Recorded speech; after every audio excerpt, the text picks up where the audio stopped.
আসসালামু আলাইকুম। আজকের এই ভিডিওটিতে আমি আপনাদেরকে দেখাবো কিভাবে আপনি ডটেড লাইন ক্রিয়েট করবেন।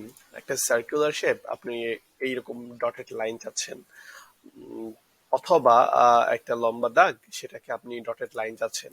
ফর এক্সাম্পল, আমি এটাকে ডটেড লাইন চাচ্ছি।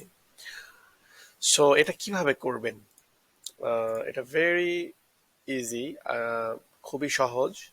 আর আপনি এটা চাইলে আহ, যে কোনো ডিজাইন, যে কোনো ব্যানার, পোস্টার বা ডিজাইন আপনি ব্যবহার করতে পারেন। তো চলুন আর দেরি না করে শুরু করা যাক। প্রথমত আপনাকে যেটা করতে হবে সেটা হচ্ছে যে আহ, আপনি এখানে দেখতে পাচ্ছেন যে আমার, ফর এক্সাম্পল, আমি প্রথমে একটি আহ, যে কোনো একটা শেপ নিব, এই শেপটা নিব, ঠিক আছে? তো এই শেপটা নেওয়ার পর দেখেন এখানে কি হচ্ছে। এটার যদি আমি নিচ্ছি, তখন এটার হচ্ছে যে স্ট্রোক, রাইট? তো এই স্ট্রোকটা আপনার প্রথমে এইরকম থাকবে। আর এটার হচ্ছে যে আপনার এটা ড্যাশটা থাকবে না, তো এরকম থাকবে। তো আপনি এটা কমাতে বাড়াতে পারবেন আপনার উইথ ওয়েট। সো প্রথমে আপনার ক্ষেত্রে এটা এরকম থাকবে, এরকম থাকবে। আর আপনি যদি এই পার্টটা যদি এখানে না দেখতে পান, তাহলে আপনাকে যেটা করতে হবে, এই উইন্ডোতে ক্লিক করে দেন আপনাকে এখান থেকে স্ট্রোকে ক্লিক করতে হবে। দেখুন, স্ট্রোকে আমি যদি ক্লিক করি তাহলে এটা কিন্তু অলরেডি এখানে আছে আমার। সো এই যে আমি এটা স্ট্রোকে ক্লিক করলাম, এখানে চলে আসছে।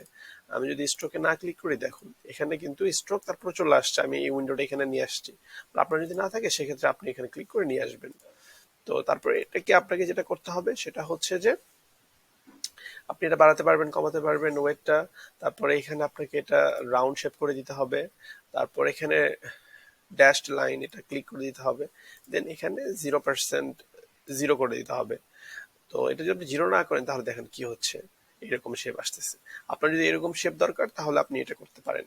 আর আপনার যদি একদম ডটেড শেপ দরকার তাহলে আপনি এরকম রাখতে পারেন। সেক্ষেত্রে আপনি এটা ইনক্রিজ করতে পারবেন, ডিক্রিজ করতে পারবেন, তো আপনার চাহিদা অনুযায়ী। আশা করি আপনাদের ভিডিওটি ভালো লেগেছে। আর ভিডিওটি যদি ভালো লেগে থাকে তাহলে আমাদের চ্যানেলে অবশ্যই লাইক, শেয়ার এবং সাবস্ক্রাইব করতে ভুলবেন না। Thank you for watching. Till then, bye bye, আসসালামু আলাইকুম।